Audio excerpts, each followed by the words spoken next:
I'd like to introduce myself. I'm Duane Hamacher from the Nura Gili Indigenous Programs Unit at the University of New South Wales. And I'd like to know how many people in the audience are fascinated by the sky. Sun, moon, stars, come on. I'm looking, where's your hand? Come on. Come on, I want to see the hands up. Up, let's go, let's go. Oh, fantastic, awesome. I'm an astronomer by trade, and in case you're wondering, that is not a Canadian accent. That's all American accent. I'm originally from Missouri in the US, so right smack in the middle of the country. When I go to talk to kids at schools, especially up in the Torres Strait, I explain to them I was 20 years old the first time I saw the ocean. They're like, whoa, no way. I'm like, well, if you grew up in Alice Springs, you probably would have seen the ocean much either.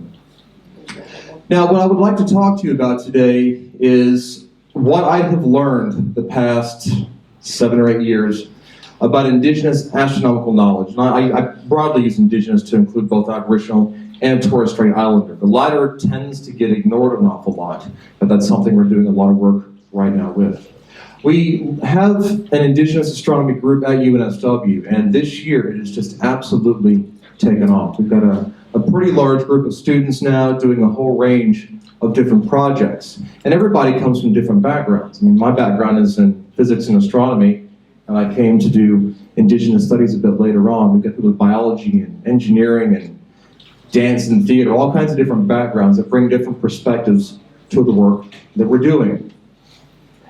Now, the work that we're doing is all about how Aboriginal and Torres Strait Islander people understood and utilized the night sky. And as you mentioned before, we don't teach culture. We're not necessarily researching culture itself, but we're learning about the different ways in which Indigenous peoples have understood the sky. And what we've learned, and what we're learning now, in some respects is absolutely amazing. In other respects, we should completely expect to find. We see how the sun, the moon, and the stars were used for navigation. They were used for calendars. They told us about changing seasons, about animal behavior, as you saw yesterday with Trevor's talk, about when plants are available, about how they were used for ceremony, for kinship, for sacred law, for storytelling. The list goes on and on. And everything is interrelated. Nothing is separate on its own. When the star rises, it tells us the season is changing, which you can also see by that plant, flowering and that animal doing this. I mean, everything around us tells us something. And the stars were a major component of that. So a lot of what we're doing is trying to work with elders, go through the old archives, go visit material sites, and look at the different forms of astronomical knowledge. So yes, we go to the archival records, and I was in Cambridge last year at the Haddon Collection. So if anybody doesn't know, Alfred Court Haddon was one of the anthropologists who came to the Torres Strait back in the late 19th century and spent a lot of time at Murray Island and Mabiag Island in the Torres Strait. And during these 2 trips, kept lots and lots of documents, lots and lots of journals and records. And it's all kept back in the archives of the library at Cambridge. So I went back last year, and the major section on the Torres Strait, I spent 7 hours a day, every day cataloging, and got 5,500 pages of documents, and I've barely put a dent in it. So I'm heading back to Cambridge in a few weeks to get some more. And there's amazing stuff in there. There are hand-drawn star maps from elders back in the 1800s. It's a tremendous amount of stuff there. So the archival records are full of all kinds of great information. The main problem with the archival records is the stuff was recorded by missionaries, by anthropologists, by whomever, usually non-Aboriginal and non-Islander people. So there's lots of mistakes, there's lots of biases, there's lots of issues with the information that they recorded, not because of the source, but because of them themselves. So part of our job is to go through and sort through all of that. Another major thing that we look at, of course, is the material culture. I'm not sure how many people may have seen this bark painting before. This is a very famous bark painting of the Milky Way. And you notice animals, you notice different designs. And of course, as everybody in this room knows, this is not just a piece of art. It's not aesthetically appealing. There's a story, there is knowledge contained within this. And that's one of the areas that we're going to be researching. And of course, I'm sure people have seen this gentleman up here. It's a bat flag. So Uncle Les and I have been working together for several years now. Les has taken me out and shown me lots of rock art sites and many places where it relates to the sky, and how these dreamings that relate to the rock art and the stars also relate to the environment, to the plants, to the animals, and of course, to the various social components, whether it's kinship or sacred law or ceremony. So these are the different things we're going through together as a group and trying to bring all of this in. I think everybody's quite familiar that all three of the Australian flags have astronomical symbolism. Everybody knows this constellation right here. It's the most famous one, the Southern Cross or Crux. In Western astronomy, it's the smallest of all 88 constellations, but arguably the most famous. We see it on the Aussie flag, the Kiwi flag, the Papuan flag, Fiji, Brazil. It's everywhere. Everybody already knows that the sun is the center point here in the Aboriginal flag. And for those of you who may not be as familiar with the Torres Strait, much like the Aboriginal flag, the green represents the land, and what I was told last time is that the reason it's on the top and the bottom is it actually reflects mainland Australia and PNG. The blue obviously represents the ocean, the black, the people living between the land and the sea, the dowry, the ceremonial headdress, and of course, that five-pointed star, which represents the 5 major island groups, and it represents a navigational star. Astronomy was center to Islander culture. Of course, it was center to many Aboriginal cultures as well. But being a seafaring culture, it had extra special significance, if that makes sense. A lot of the work that we're doing now is about reconstructing Indigenous astronomical knowledge. What do I mean by reconstructing it? As the general theme has been, a lot of horrible things happened post-1788, and a lot of this information has been damaged. It's been fragmented, in some cases almost completely lost, but in many areas it's still very strong. So one of the things that our group is focused on is going back and trying to reconstruct this by working with communities to go through all the archival documents, go visit the physical sites and the artifacts, and talk with the elders. Pull all this stuff together and working with the elders in the community, reconstruct and recreate this astronomical knowledge that can be used for whatever the community wants. In some cases, it can be used for tour programs, for education, or whatever. These are the main things that we're doing, and this is some of the stuff that I'm going to talk to you guys about today. Now, how many people are familiar with the different constellations, Western constellations? How many people can probably name a handful? Probably about a dozen, maybe. Usually everybody can name about 12. What are some of them? What are some that you know of? Aquarius. Scorpius. Torres. Orion. There's a theme about these that everybody's rattling off. The Pleiades are actually a star cluster. They're actually part of the constellation Taurus. This will be on your exam when you leave today. Who decided that? Hey, I'm up here talking. No, everybody tends to be familiar with some of the major constellations, and the constellations everybody's mentioned so far are all constellations of the zodiac, or the constellations that the sun passes throughout the year. Now, I want to ask anybody, I know everybody's got different star signs. I'm not an astrologer, I'm an astronomer, big difference. But I want to ask if anybody is of the star sign Ophiuchus. Real. What are you talking about? Ophiuchus. That's one of the constellations the sun passes through. So, people have an idea what some of the constellations are in Western astronomy.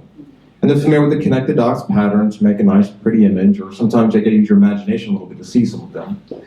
But of course, every culture on Earth had their own view of the night sky. They had their own constellations.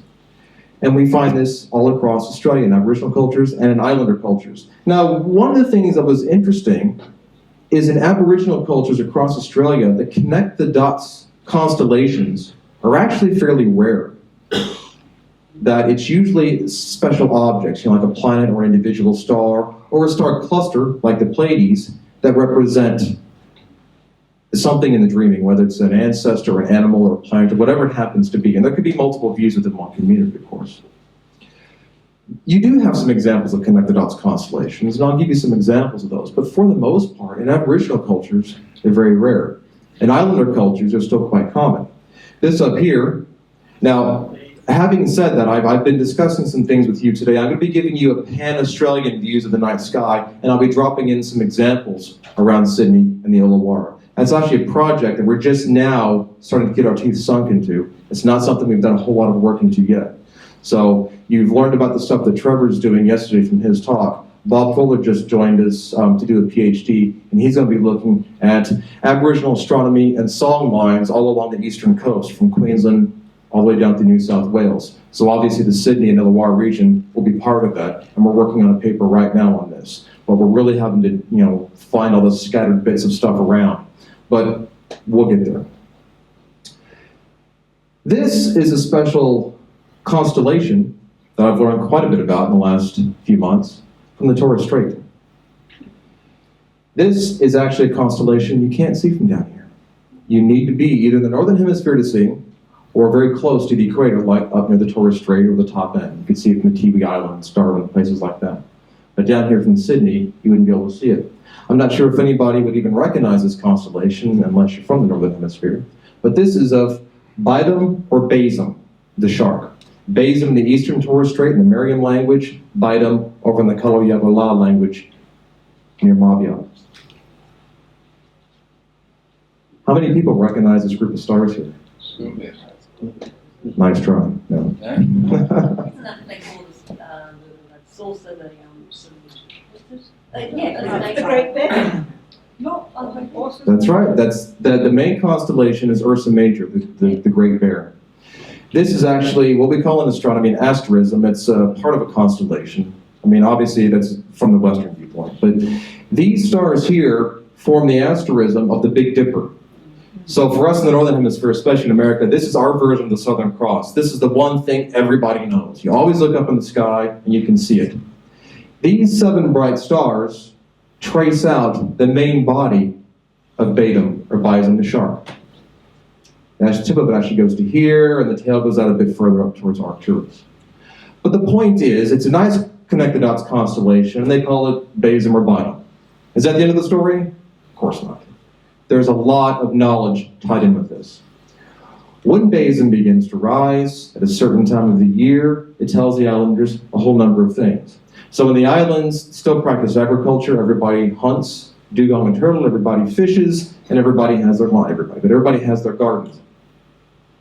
It tells them they've got a few months before the wet season begins, and they know what things in their gardens they need to begin preparing. When it's up high in the sky, directly over the northern horizon, they know the time is imminent. It's going to be very quick now before that comes. They know certain seasons are going to be changing. They know certain plants are coming into bloom. They know they need to begin planting the bananas and the yams and things like that. A little bit later on, this is at sunset, just so you know. It's just when the sun goes down and you look up, stars come out. When the nose of Basum touches the horizon, it signifies something else quite significant. When the nose of the shark touches the horizon, one of the things that signifies is the shark breeding season. I've been in the Torres Strait. I just got back a couple weeks ago. And right now, we're in the period of the shark breeding season. Sun goes down, stars come out, you can see Basum very clearly, nose on the horizon. Well, why would that be significant? Well, I can tell you, if you want to go swimming, you gotta be careful when you go swimming, because the sharks are out in full force in the evenings. And I've had a chance to experience this a couple of times. I'm gonna pop around the corner and turn the video on. I hope it's not gonna blast everybody out the volume.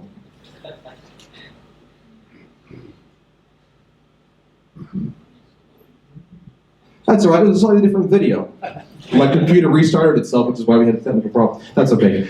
The point being is when I was there, I remember last year I went up to the Torres Strait, and I was with Professor Martin Nakata, who is the director of Nura Gili, one of the top indigenous educators in the country, and he's also himself an islander from the Torres Strait.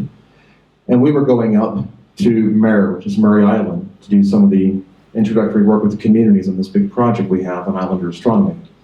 And we were sitting out at his mother's place on Thursday Island, and I remember looking up at the sky and saying, "Now, isn't that the shark Basum by them?" He's like, "Yeah." And I remember reading that when the nose of the shark touches the horizon, that's the shark breeding season. He's like, "Oh yeah, wait till tomorrow." So we fly over to Murray Island, we drop the gear off in the lodge, we walk down to the water, and sharks were everywhere. And when I say sharks, I'm talking 2-3 meter sharks in water this deep. It was ankle deep. I'm like, whoa. Yeah, I got some video which I was going to show, that's okay. It's a great video of that, and I'm like, well, don't you guys swim? I thought I saw some kids just up the way swimming. He's like, yeah, we swim. Well, what about the sharks? We train them to only bite white fellas. Have a go.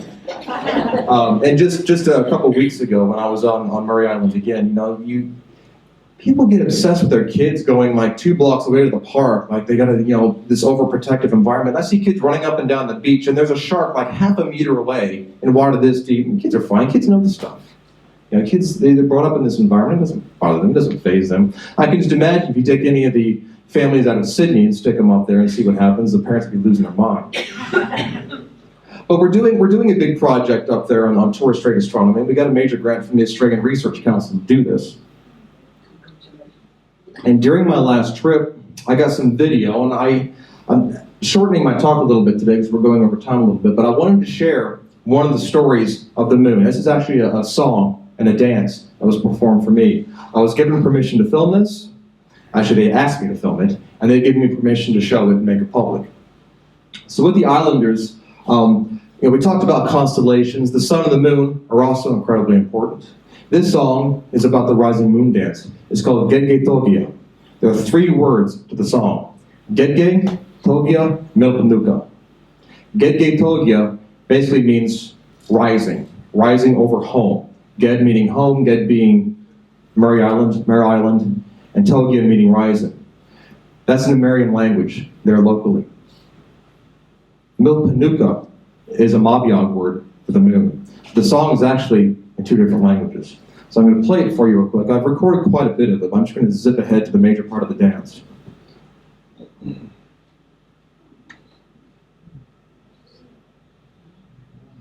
So these 3 gentlemen here, this is Elder Alo Topum, this is John Barsa, and this is Michael Passing. So I filmed them playing the song, but now we're just going to have the men dancing.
I better stop it.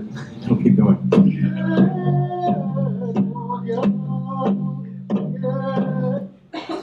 We filmed at a couple of different locations to try to get the ambiance of the island there.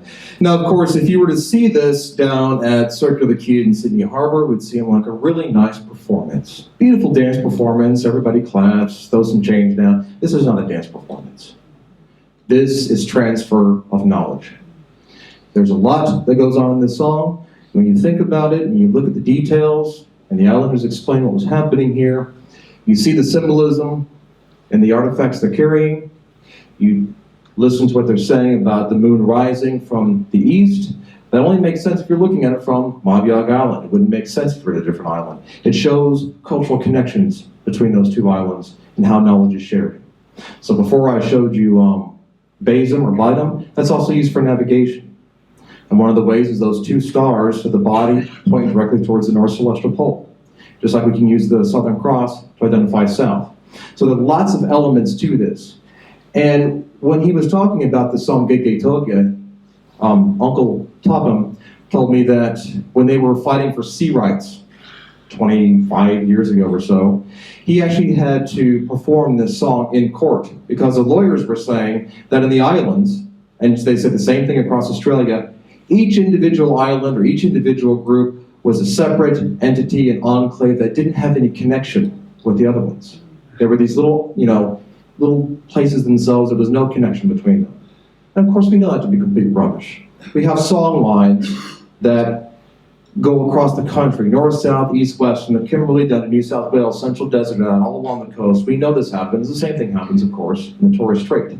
And yesterday we had Auntie talking about how there were whale dreamings connected from here all the way to the Torres Strait. We know there's lots of connections going across. He said he actually had to play this in court for the judge and sing this and explain that it was actually in 2 separate languages. And they did win their case for land rights, which was fantastic.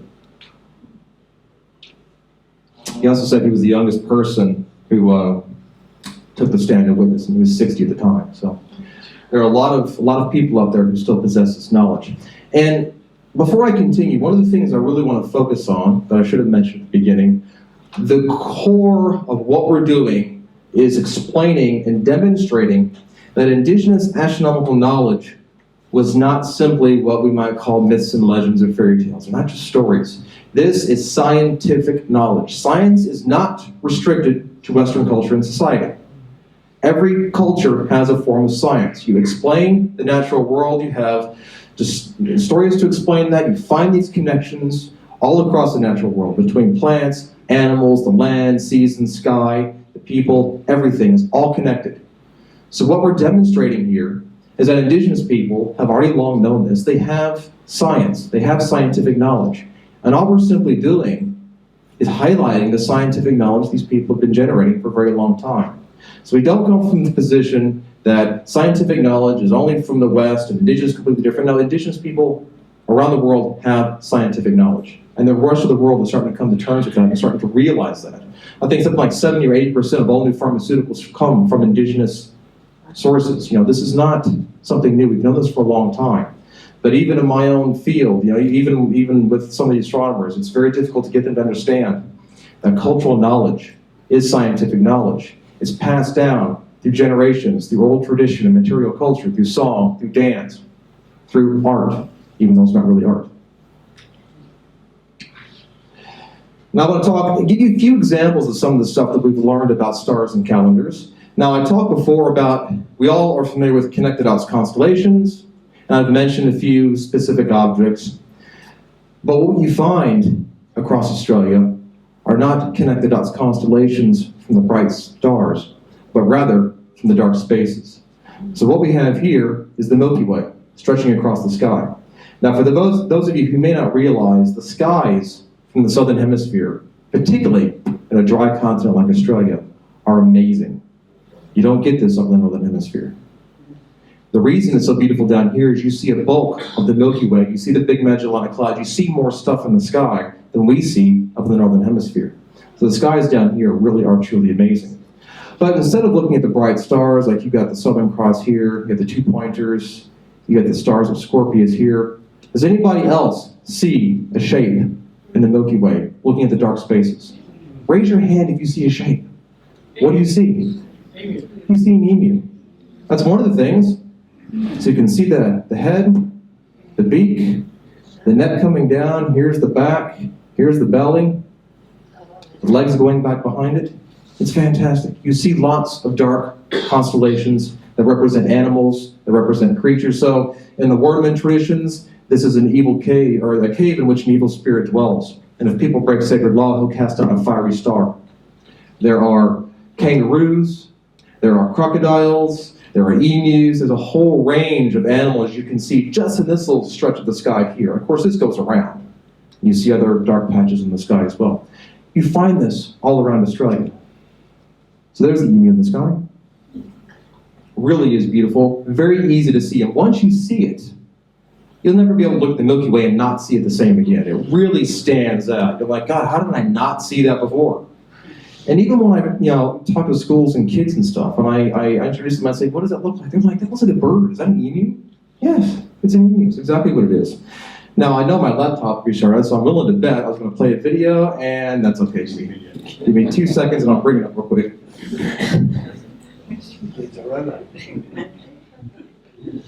This is fun, isn't it?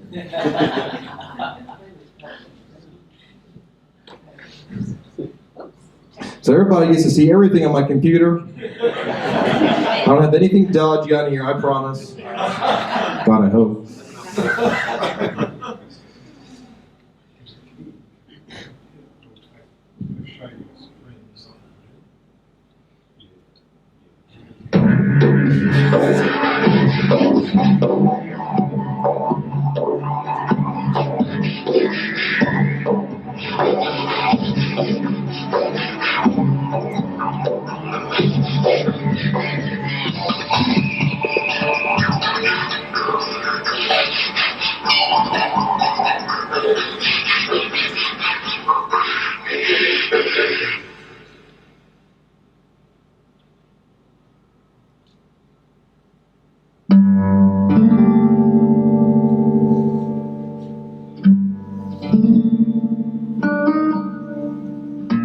I'd just like to talk about some traditional knowledge that was handed down to most of us Indigenous fellows in this area, and it's the emu in the sky.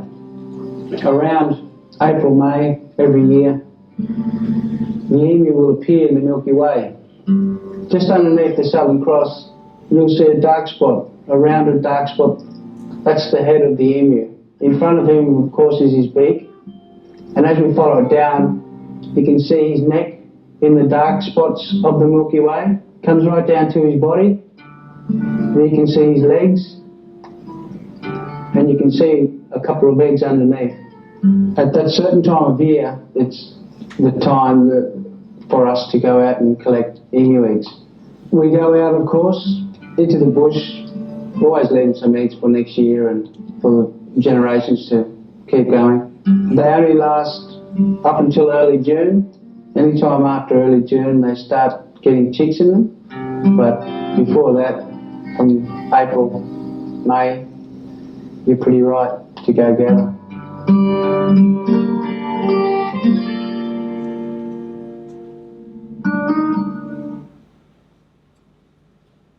So that gives you a really good idea.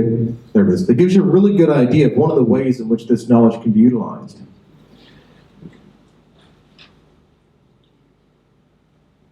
Now I'm going to see how many of you were paying attention.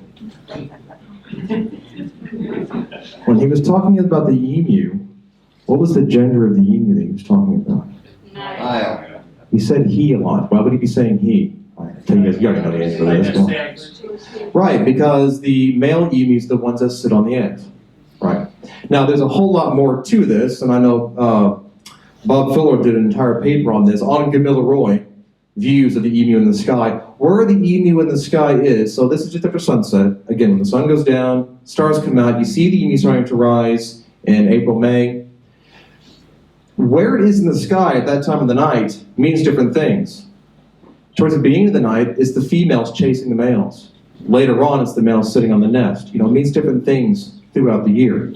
And of course, it also links in with ceremony. And I'm not going to go into any gory details about this because a lot of this is restricted business. But we do know that there are a lot of, when young men and women, mid-teens usually, were going to be initiated, they had to learn a lot of this knowledge. They had to recount it in the song and the dance and the stories. And these big ceremonies that come from a Gamilaroi word called Bora usually consisted of two large circles, one larger, one smaller, connected by a pathway. And the public business would happen here, and the secret business would happen at the smaller circle. And what we find out in many parts of Southeast Australia, all down through this region, all the way up to Queensland, is a lot of these Bora ceremonies were held at certain times of the year. They were reflected in the sky as the Bora in the sky, which is in the same part of the sky as the emu. And we find that a little bit later on, a little bit later in the year, when the emu is sort of vertical in the sky, that's reflective of the Bora in the sky, that's when these ceremonies were held. So these ceremonies, which were very symbolic of the men bringing the boys into manhood, just like the male emus help rear the young. The land, the Bora site is connected to the Milky Way directly. So the Bora site comes in, it's connected completely to it, goes up. There's a lot of astronomical symbolism there, which is something that's very exciting, we've been learning about. Now, you may be thinking that this is unique to Australia. And the thing is, it's not, actually. Indigenous cultures around the world have the same connection. So, just going back real quick, if you go to South America, the indigenous people of northern Bolivia see this exact same shape related to almost an identical animal. The animal is called a rhea.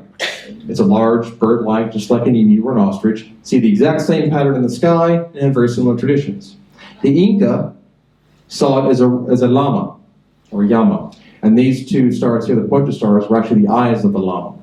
So you find similar traditions all around the world. And in South America, with many of the indigenous cultures, you find lots and lots of dark sky constellations, dark patch constellations. And it's really interesting that fairly recently, some major genetic scientific evidence emerged that indigenous people in South America, particularly in the Amazon, are actually directly genetically linked with Aboriginal Australians. So it raises some really interesting questions. Now, I'm keeping my talk a little bit short today because we've gone over time a bit, and I'm just going to rush. I don't want to rush through everything, just bring up a couple of other quick points before we move on. Another area, and this is one that I find particularly interesting, and this will be the last thing I'll talk about today, are the idea of natural phenomena and how they influence culture. Has anybody seen a shooting star? Raise your hand. Pretty much everybody's seen one. Has anybody seen a fireball? Oh, what's a fireball? The big, bright meteors go blazing across the sky and light everything out. The ones that make you go, whoa. Sorry? Well, comets are a little bit different. Comets, and this is one of the things about going through the literature, because sometimes comets and meteors would get conflated. If you see it streaking across the sky, it's a meteor. It's happening close. It's in our atmosphere. If it's this big fuzzy patch with a long tail in the sky that you see there night after night for a while, that's a comet. But these shooting stars happen all the time. I saw one the other night. I was with some friends, and one of the guys like, "Whoa, did you see that?" I kind of look up. I'm like, "What?" He's like, "This big thing raced across the sky. You could actually see the vapor trail of it. So it must have been very low altitude. It must have been very low in the sky. It was pretty amazing." But meteors are very common. In the Torres Strait, they're called Meteors, the really bright fireballs. And they signify that a spirit of an ancestor has died or is about to die. And there's lots of properties to it. They talk about the Meteor. They talk about the Weir, which are the sparks that fall off the Meteor. They talk about the doom. The doom is an onomatopoeia. It's the booming sound of when the meteor explodes. You find traditions like this with the same associations all over Australia and all around the world. So around Australia, the appearance of a meteor would signify in some places that an ancestor was about to pass away, or an elder was about to die, or has died. It's their spirit going into the sky. Sometimes in the Northern Territory, they see it as an evil spirit who's coming down to steal the souls of children, and parents will actually shield their children to keep it away from the evil spirit. Some places it can be good and bad. So in Mornington Island, in the Gulf of Carpentaria, the Lardil see it. If it's red, it's bad. If it's white or blue, it's good.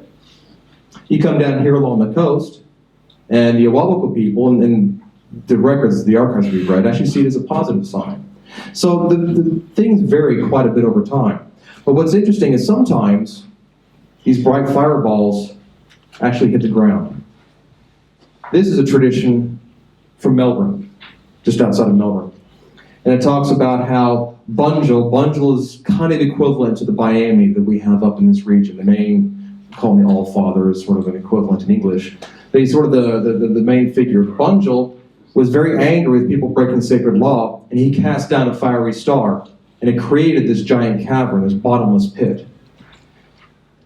Now, I mentioned before something about in ornament traditions, there was this cave in which an evil spirit dwelt. If you broke sacred law, you cast down a star. You find that all around Australia, which is also quite interesting.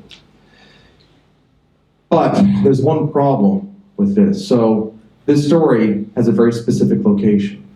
And it talks about this huge cavern, bottomless pit. If you throw a rock in, you'll never hear it hit the bottom. This really amazing place that was described as a sacred site by the Aboriginal people. Oh, where is it? I want to go see it. Oh, there it is. It's completely gone. It's been carved out as a quarry. There's a campus of Swinburne University in Lilydale, and they actually created a monument here describing this story. That artwork was about that story. I flew to Melbourne last year from Eden. That's telling me out of time.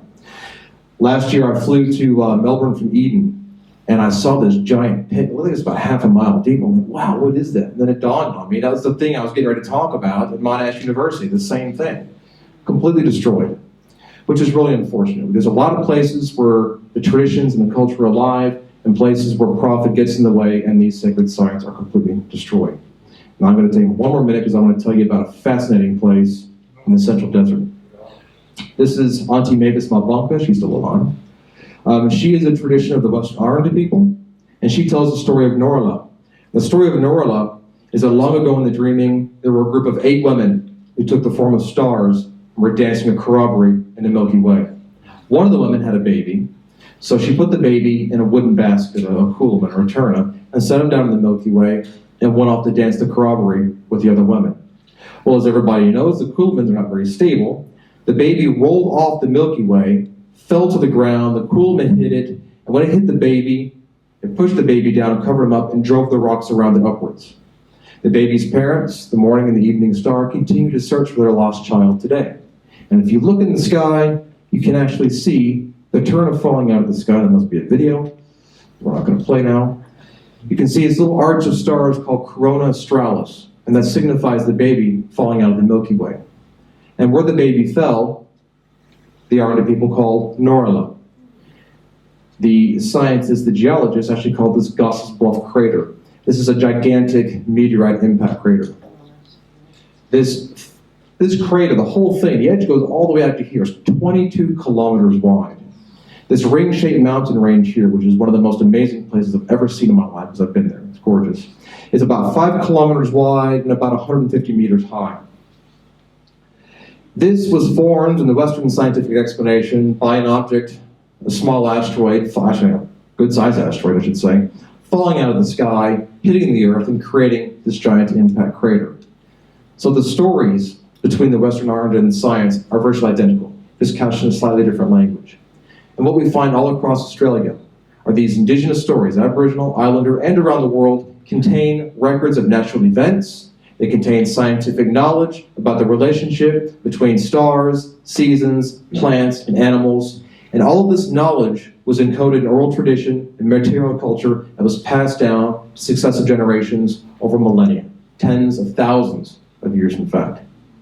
And the fact that people have been living on this continent for that long is testament. You have to have the scientific knowledge to last that long. You're not going to survive otherwise.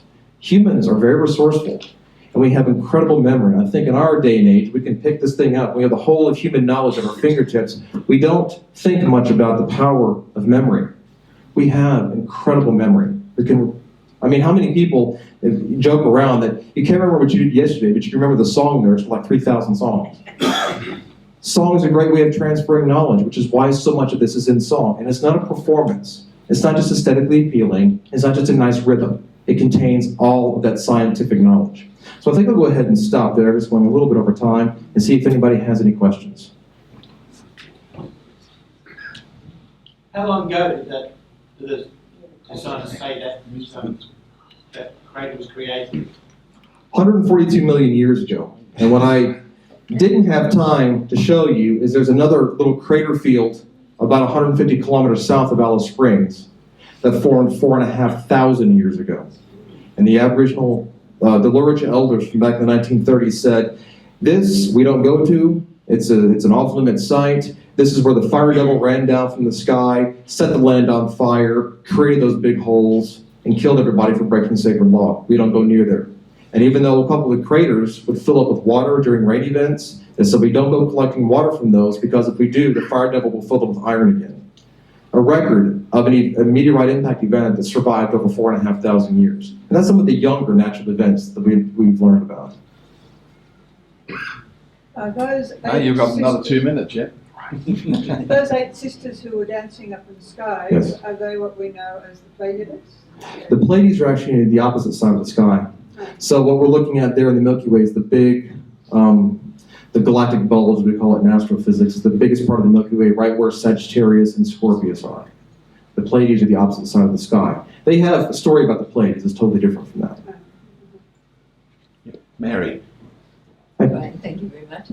You were in Mornington Island?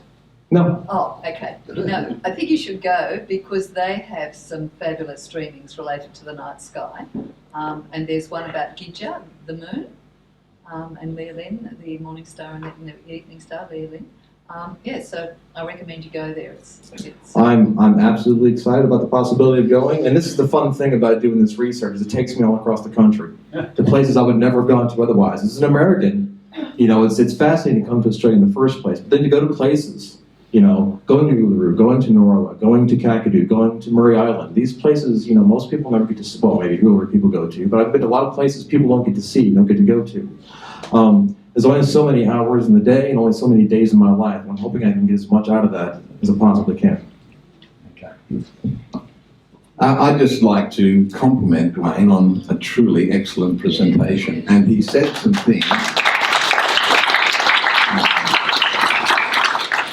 I have long railed against Aboriginal paintings, engravings, drawings and stencils being called art. Nothing to do with aesthetics. It's all about dreamings. It's all about stories and lore. And to hear someone else actually say that just sent shivers up and down my spine. You told me. No, it's so important that our science is recognised. Someone told me once Aboriginal people are a non-literate culture. And I said, that's bullshit. Our engravings and drawings are the first hieroglyphics.